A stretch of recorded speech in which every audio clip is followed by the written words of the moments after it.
Hello, I am Test Drive, and welcome to episode 48 of Forza Motorsport 2, where we are closing in on 50 episodes. And before we go buy a car, we're going to be doing the Club della Scuderia Ferrari. Basically, Ferrari Club. Club Ferrari. And there's the cars I'm racing against. And don't worry, I'm definitely going to have a good enough car this episode. I'm actually probably going to be very overpowered. But we are going to be using none other than another DLC car, which is not going to be the FXX. Because, I mean, the FXX is cool and all, but how can you get cooler than the vaguely road legal version of the F40 race car? Yeah, we're going to use this, because why not? I have no reason not to, and it's a DLC car. So, yeah.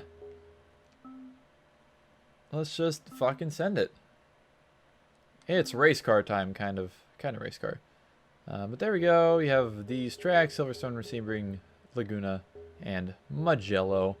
And we're going to be getting less money back this episode than last episode, which is kind of disappointing. But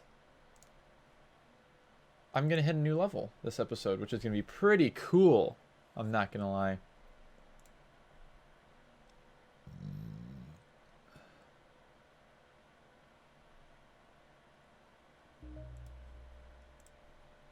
So, yeah, I'm a little overpowered, but it's okay. Are you ready for turbo lag? Because I am. Lag. Turbo! God. It goes so fast as soon as the turbos kick in. Now this car is, this is a good car. I'm not gonna lie. But is nowhere near the, like the handling level of the F50 GT. The thing that this thing has is just stupid amounts of power. They have 799 horsepower, I think it was. So yeah, it's got a lot of power. It can handle pretty okay. Yeah, that's about it. And it's in U-Class. It's the second U-Class car I've used. Because obviously the F50 GT was the first one. Oh god.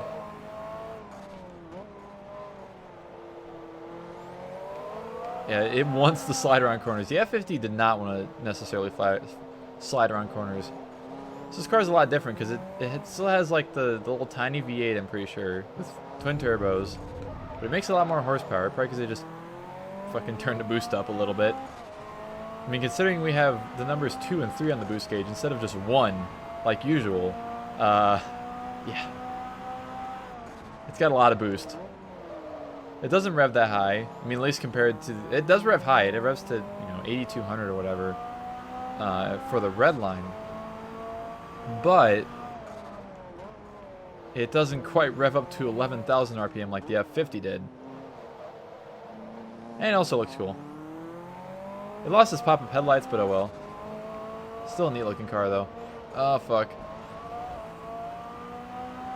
You know what's funny? I was just about to say, I was like, man, I want a turbo car IRL after thinking about turbo lag and stuff.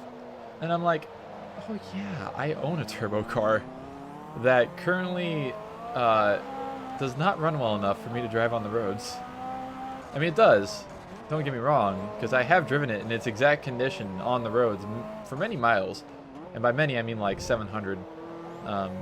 But the fact that the timing belt is giving up its will to live on one side, and it has very bad misfires on 2 different cylinders because of bad spark plug wires. Yeah, I've chosen not to drive it recently. So it's kind of disappointing because it is my first turbo car, and it's never even ran good enough for me to actually feel the actual amount of boost that it has. Like, it's going to be beautiful the day that I experience all 200 and whatever horsepower that car has. But today and tomorrow and the day after that is not going to be that day.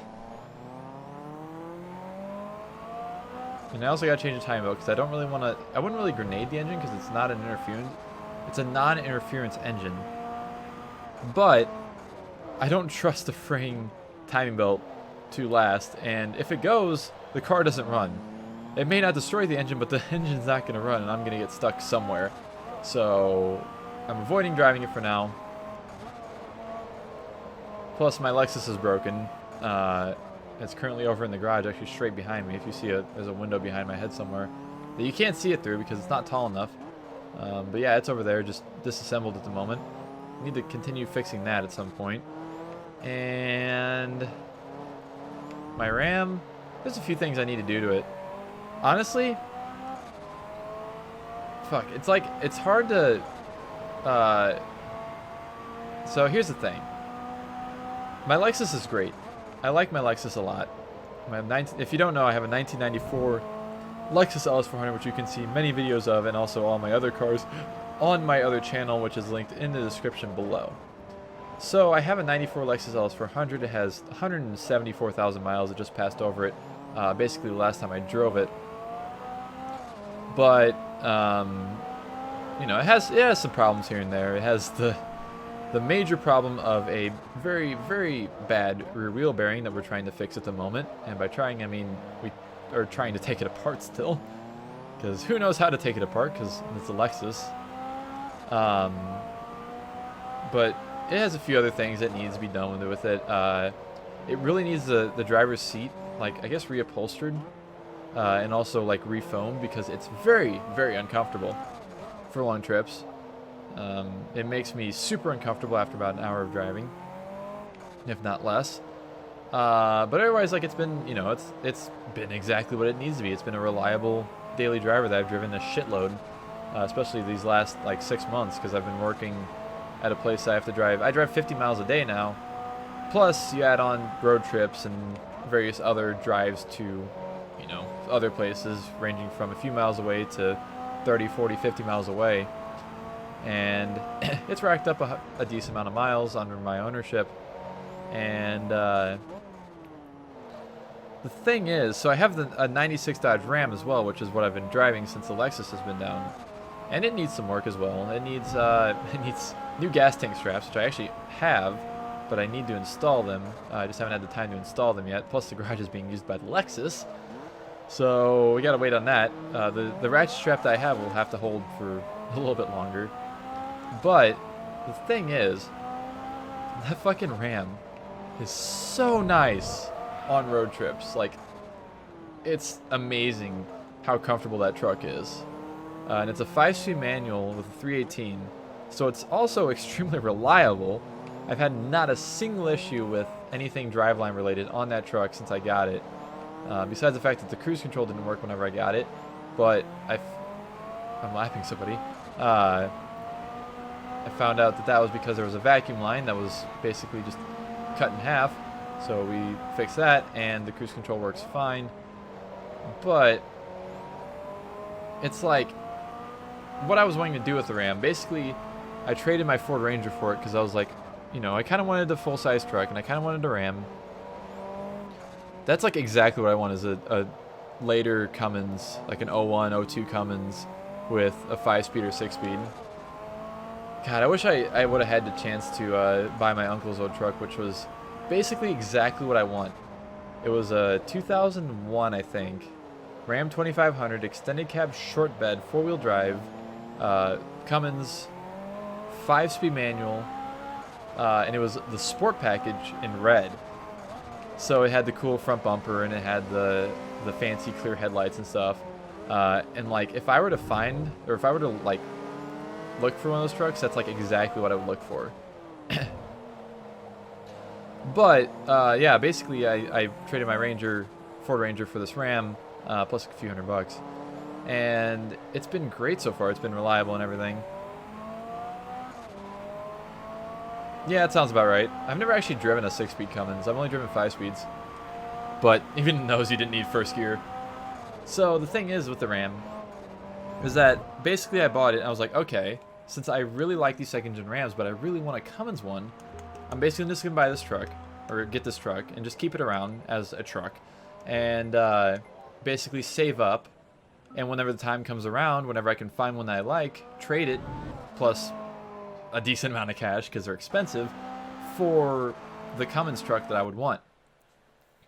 But now I've been driving that Ram, especially in the last week or so, and I'm like, this thing is so fucking nice.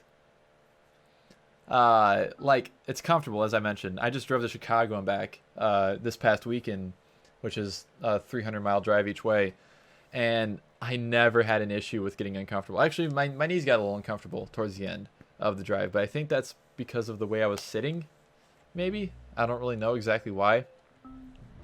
But I'm sure it's something that can be avoided with probably better seat placement, because I think my seat was a little too far forward.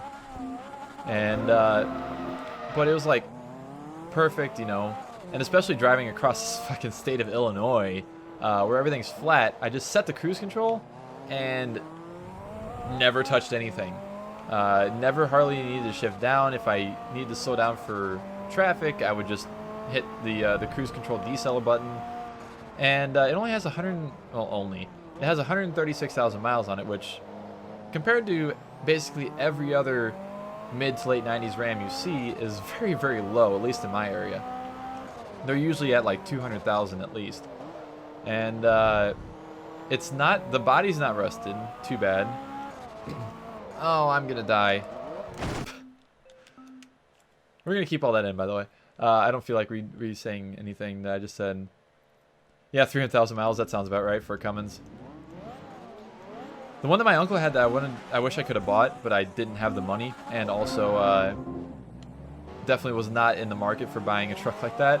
It had like 210,000, I think, or 220, something like that. Not too bad in the world of Cummins, but not exactly low either. Yeah, go right ahead if you want to.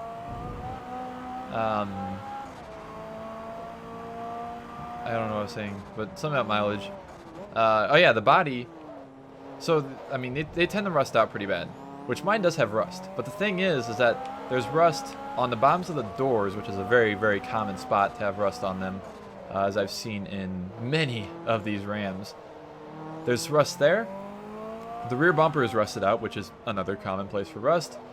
And there's rust above the passenger side rear wheel well because somebody ran into something at one point and scraped a bunch of paint off and it rusted through. So the thing is that it doesn't have rust on the other side of the bed. The rest of the bed is perfect other than right over the wheel well on the passenger side. And the body itself, like the cab, the front fenders, the hood, while they're not in perfect condition, they have zero rust. Like even underneath like the floor pans, there's not a single spot of rust on that truck. So I could basically swap out the doors, possibly swap out the bed maybe. That seems like about the best way I could figure to make that go away, because you can't really just, you could probably find a replacement sheet of metal for it, but I don't know, it'd probably be cheaper just to buy a new bed or buy a parts truck that has a good bed on it. But replace that stuff and it would be basically rust free, and also replace the rear bumper, of course. It does have some more serious-ish problems though, like so the last big thing that happened with it that was not so great was the fact that the apparently the brake fluid was low, and I don't know if I ever checked it after I bought it. But one day, you know, it snowed a few inches that day even. Actually, it snowed a shitload. It snowed like 7 or 8 inches, I think. My brakes decided that they were just going to get air bubbles in them at some place, and my brake pedal was basically going to the floor before it did anything, which was terrifying because it was snowy, and I'm driving a 5,000-pound truck because it's an extended cab long bed too. Not just an extended cab short bed or a single cab long bed or short bed. It is the full fucking length truck. I need to get a drink real quick.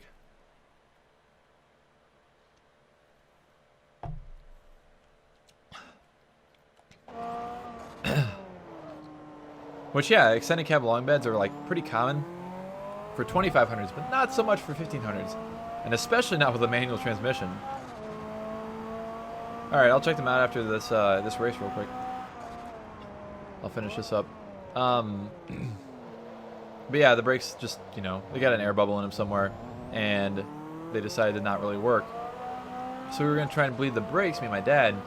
And the problem is that all of the hardware to bleed the brakes, not brakes, is really rusted on the insides of like basically the insides of the wheel wells. So we can't exactly bleed them without basically buying new calipers for the front and new wheel cylinders for the back, which is a project I could probably take care of. I'm not gonna lie, I could probably honestly take care of it, because it wouldn't be anything too crazy, of course. It would just be simply taking off the front calipers and taking off the wheel cylinders in the back, and just buying new ones, which I'm sure there's a lot of them out there, because there's a shitload of 90s Dodge Rams out there still. But, you know, the Lexus is in the garage, so we can't exactly work on that now. And the thing is that the whole thing I'm trying to get at here is the fact that I am liking this truck more and more, especially for road trips, because it's like you basically just set the cruise control and forget about it until, of course, you get to a hill. Then you have to downshift, and then the cruise control turns off because you hit the clutch, and so on and so forth. But like, it's really, really growing on me. It's like, and I haven't minded daily driving it, which is strange because I drive in at least an hour or around an hour of rush hour traffic, both in the morning and also at night, going home or going to and from work.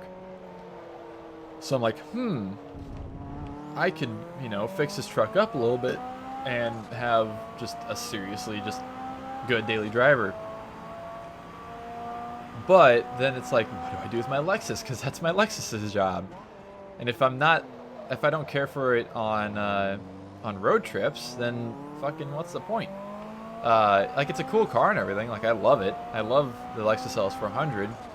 I'm just in this situation where I'm like, wow, I could, you know, use money from the Lexus to get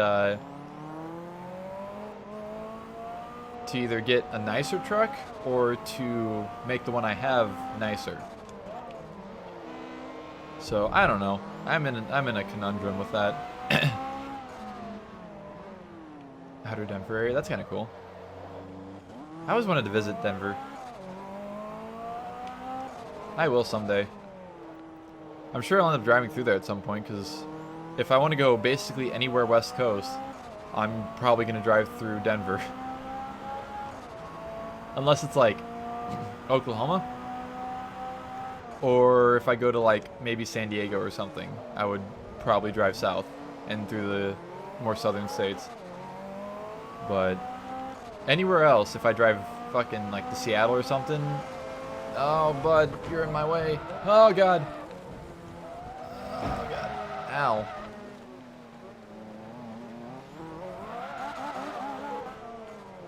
I don't know if I could live in Colorado.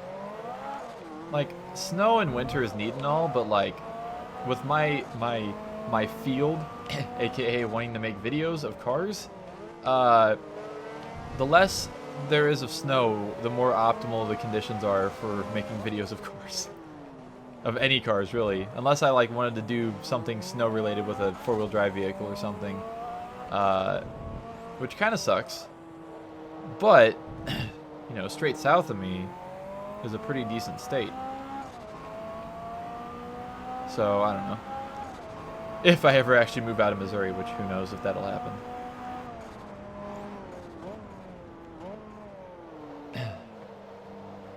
But yeah, like, I'm fine with it. Like, we've had snow here basically every year in St. Louis for fucking, since I can remember. So I don't mind it. I can handle it. But it's just like, thinking of my my future, it's like, I could make this better and be more productive in the winter months if I was somewhere where it was a little bit warmer out. So I don't know,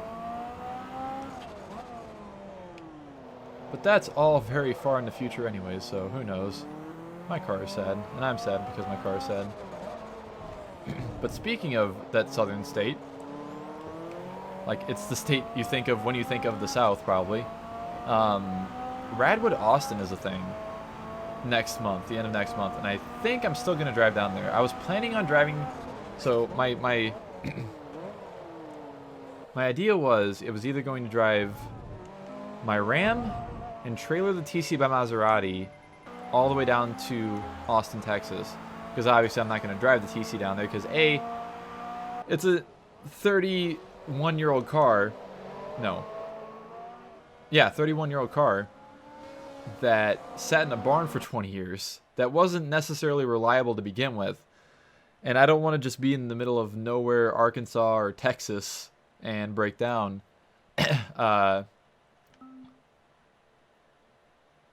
But so I was going to trailer it with the Ram, and, oh wait, hold on, let me look at this pictures. Ooh. My uncle, actually, a different uncle, not the same uncle that I was talking about, with the red truck. Another uncle I had a truck just like that, like setup-wise. It was white, extended cab, long bed, Cummins, 4-wheel drive. But it was an automatic, which would have been a cool truck to have too. Even though it was an automatic, it only had like 120,000 miles on it or something. It was super low for a Cummins.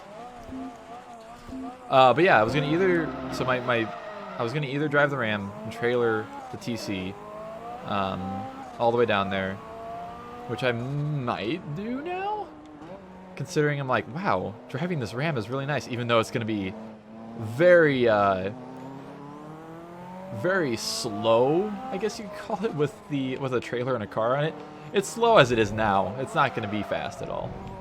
Or I was just going to drive my Lexus down there and put my Lexus in the show. Because no matter what, I'm putting something in the show. And if nothing works out, luckily 3 of the vehicles that I own, not including the newest one that's, like I said, the video is dropping tomorrow. Well, it's dropping at some point. Based on whenever this video's up. It'll be up by the time this video's up. Check out my other channel in the link in the description below. But like, all my cars are rad, so I'm thinking like, hey, I could just pretty up my Ram real quick, detail it, do whatever, put it in the show, because it's kind of neat. It's a 5-speed, a 4-wheel drive, extended cab, long bed, 1500. It's not something you see like every day in the Ram world, especially. But I don't know. We'll see when I get there. Because, like, my idea was basically to take Friday off of work, drive down there in the morning on a Friday, or on the Friday before, and then go to the show on Saturday, kind of dick around Austin for a day or something, or like half of a day, because the show would take up half the day, and then go home on Sunday, drive home. Because it's only a 12.5-hour drive, which is less time than I spent driving to New York City, so I'm pretty sure I can handle it. And I drove to New York City in that truck too, so I know how comfortable it is. My throat is very unhappy. I have not talked this much in this amount of time in a long time. Actually, I have, but it's been too long for my voice to actually, like, be okay with this. So we'll calm down for a second.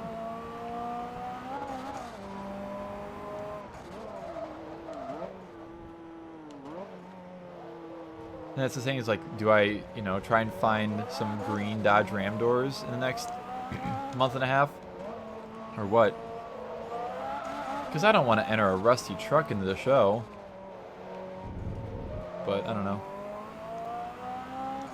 God, yeah, if you want to drive cross country, like, I will say, like, it's going to be kind of controversial probably. Well, to some people at least. But I'm going to go on a limb and say that overall, like, as a complete whole, a 4-wheel drive, extended cab, short bed truck from the 90s with a manual transmission is quite possibly the best vehicle you can do cross-country road trips in. And if you're going to do road trips a lot, it's great. Because if you think about it, you got space. You have space in the bed to put stuff. You have space in the truck. You can haul a trailer with it. The possibilities are endless with stuff you can bring along with you. You can bring your camper along with you, whatever. Then you have space inside the truck for you and however many people you want to bring with you, or your luggage or whatever. They're reliable because they're a truck, especially if you're not hauling anything. They're going to be, you know, they'll be eating up those miles like nothing. You know, 10,000 miles is going to be nothing on a mid-90s Chevy or Dodge truck if you're just cruising on the highway. The only issue is the fact that the gas mileage is not great, especially on my truck. The highest gas mileage I've ever seen on my truck was when I was driving to New York City, somewhere, you know, I think it was like in Pennsylvania or something, because I got gas before I entered Pennsylvania and then after I left Pennsylvania. My gas mileage was 16 and a half, and that was highway driving. So that is the only issue. You got to make sure you have a decent amount of money for gas, but as long as you keep gas in those things, they'll just keep going. 4th gen Ram 2500 Hemi. My dad actually has a 4th gen Ram 2500 Hemi, the 2018. It's a 6.4, and I have not actually. I've rode in that truck for like 10 miles, and that's it. I haven't rode in a lot. I've never driven it. Actually, I did drive it once. It was like 5 miles away. I drove it.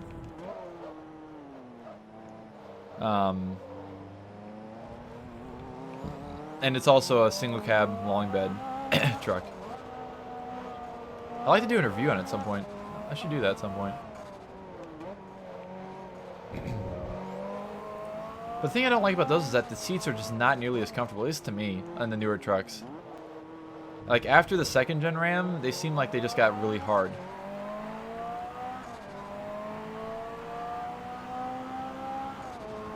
Like, 90s cars with cloth.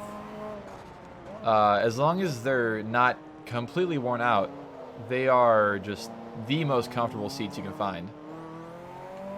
Which is another bonus to driving a mid-90s truck across the fucking country. Like, they're not bad in newer trucks, but, like, I don't know. It just seems to me like they're just quite a bit more comfortable no matter what they are in the 90s trucks. Like my Ranger seats, my 98 Ranger seat, the driver's seat was fucking awful. But it was also really worn out. And the seat in my Lexus is awful, but it is also worn out. So I'd say as long as you get a seat that's not worn out, it would be perfectly fine. And extremely comfortable. Like, my dad had a 2013 Ram before he got this 2018, 2013 1500 with cloth. And it just, I drove it a couple times and I rode it a couple times, like on long trips, and I just wasn't impressed by it at all, the seats wise. They weren't bad, but they weren't great. And the same goes for my mom's old 2007 Jeep Liberty. They were not very comfortable seats, but then again, that is a Jeep Liberty we're talking about. Like, the ultimate car for that would probably be like an old Buick or something with like velour cloth seats. Because those are fucking great. And they just float down the road. That's another thing about my Ram, is that it just floats down the road. Every now and then I hit a bump big enough to where it actually shakes the hell out of the truck, but whenever I'm not hitting bumps, it just kind of, it kind of, it floats, I guess, technically. I mean, that's what I said. But it's more of, the bumps aren't bad, is what I should say. Kia Soul, that sounds, yeah, that sounds like a vehicle that would not have very comfortable seats. Also, speaking of bad seats, I wasn't really impressed with the seats in my mom's 2007 Mustang V6. The leather seats, like, comfort-wise.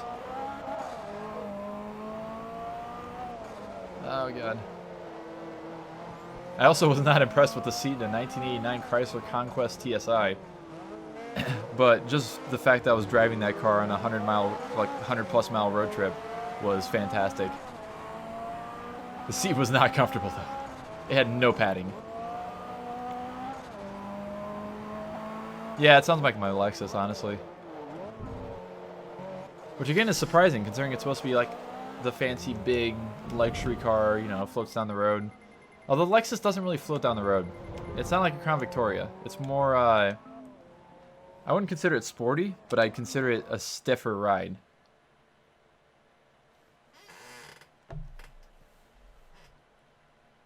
Ah. Yeah, my throat is unhappy. Yeah, there's a 2500. Red. Fancy. And then my dad's truck, my dad's old 2013 Ram, it also did have the short cab. The short crew cab.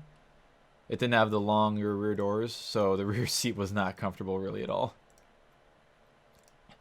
At least for me, because I'm, you know, 6'1", so it's garbage.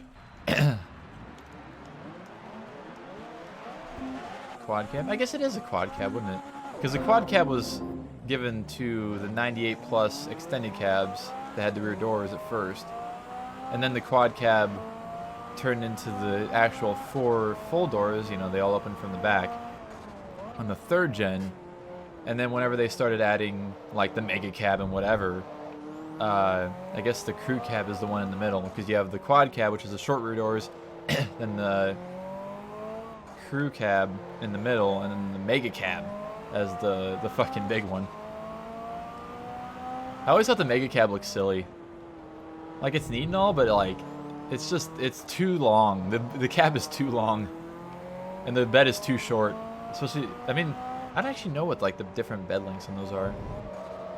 And then they made the rear fenders of the dualies look kind of funky on the not mega cabs, at least on the newer ones, on the 4th gens.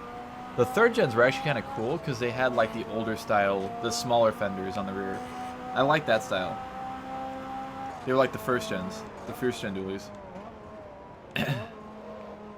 Which is another vehicle I'd love to own, as a 1st gen dually Ram with the Cummins. My dream truck, absolute dream truck, hands down. Even though I know it probably wouldn't ride as good as like a 2nd gen Cummins, is a crew cab 80s Ram 150, a dually 4-wheel drive with a Cummins swapped in. Because of course they didn't start offering the Cummins in those trucks until 1989 or whatever it was, 1990, and the crew cab was not made after 1985. So you have to swap a Cummins in, but it's super easy because they came with Cummins later on. Ram 250 Cummins single cab short bed? A 250 short bed? Okay, I was gonna say short bed. That doesn't sound exactly right. I don't think there's ever been a 3/4 ton truck with a short bed, like out of the factory. At least not as far back as I can think. Like the old Chevy C20s, those were all long bed. That's alright, it happens. I see. I get facts mixed up too, or words and shit. My brain says one thing, but my hand says a different thing. But yeah, like absolute dream truck would be, and it would have to be like it doesn't have to be perfect. Speaking of my ultimate dream truck again, it would not have to be perfect at all, but I don't want rust. Wouldn't want rust.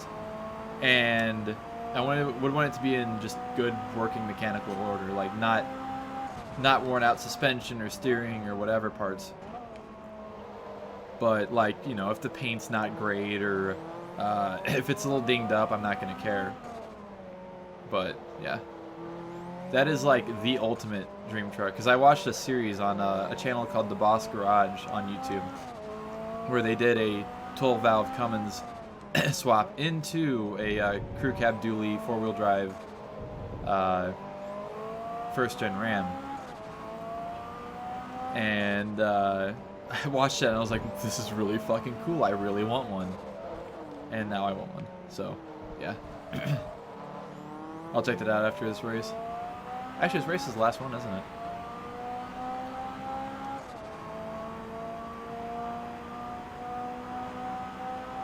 My family has a long history with Ram trucks, though. Like the white truck that I was talking about, the extended cab long bed, automatic, that with like 120 some thousand miles on it. That truck was bought new by my uncle, one of my uncles, back in like 1996 or 7. Coming Silverado was pretty cool. And then the 4BT Tahoe. But yeah, they bought that one new. He bought a white dually new. I think it was a single cab dually, 2nd gen Ram, Cummins. There's just been a whole bunch of like 1500s, and my my other uncle that had the red truck, he still has a 99, I think it is, 5-speed dually extended cab red Ram. Not a sport though, sadly. I'm still like squinting. I don't know why. I think it's a stupid fucking light that I put up here. But like beauty. Fuck. I want my beautiful face to be lit up. By beautiful face, I mean questionable face. But it's so bright in my eyeballs. Alright. Eyeballs open. Ferrari red. It's like I'm Rossi. Wow.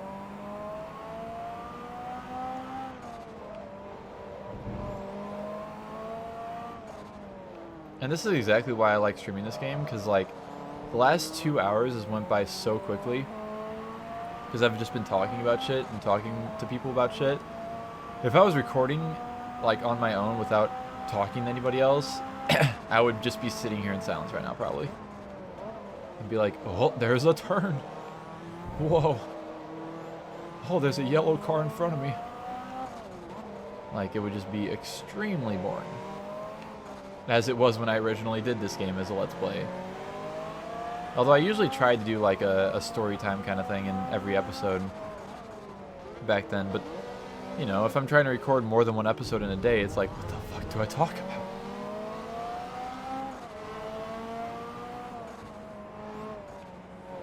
Sure, did you actually talk to? Huh. Oh god. That's like a blue Ferrari. That 430. Well, I appreciate that. I'm glad you came around. It's been nice talking, and I hope we continue to do so for who knows how long. Because I like talking and I like streaming, and if you like talking and watching streams, then man, you found the right place. Especially if it's about car stuff, because like, yes. Just found my stuff yesterday. Recent. I see. Well, I'm glad you enjoyed it enough to stick around.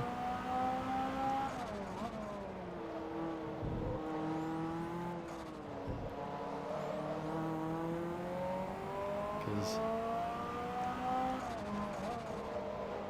I don't know, it's not like I don't have new people coming around all the time. Like, you know, every now and then I'll get a new person around the streams, or maybe a new person commenting on videos or something. But it definitely doesn't happen very often. So every time somebody else or somebody new does come in, I really thoroughly appreciate it, and I enjoy talking because it's a new person with new stories and new opinions and whatever, and it's cool. That's the cool thing about this whole like streaming and YouTube thing, is that the other people you meet, whether it be people who just find my content to watch, or people I actually talk to and make content with, or whatever. It's neat.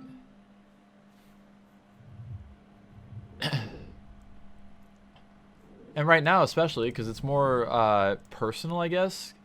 Because I don't have a crazy amount of viewers. Like, I don't have 50 people to talk to at any given time during a stream. You know, it's like, it's a few people here and there. And I don't know. It's just, I like it. Sure, maybe someday it will be big and it'll be harder to keep up with people, but I don't know. It's all something that's just gonna happen, I guess, and we'll figure it out when it gets there. But anyways, that's gonna conclude this video, so thank you all so much for watching, and I will see you in the next episode.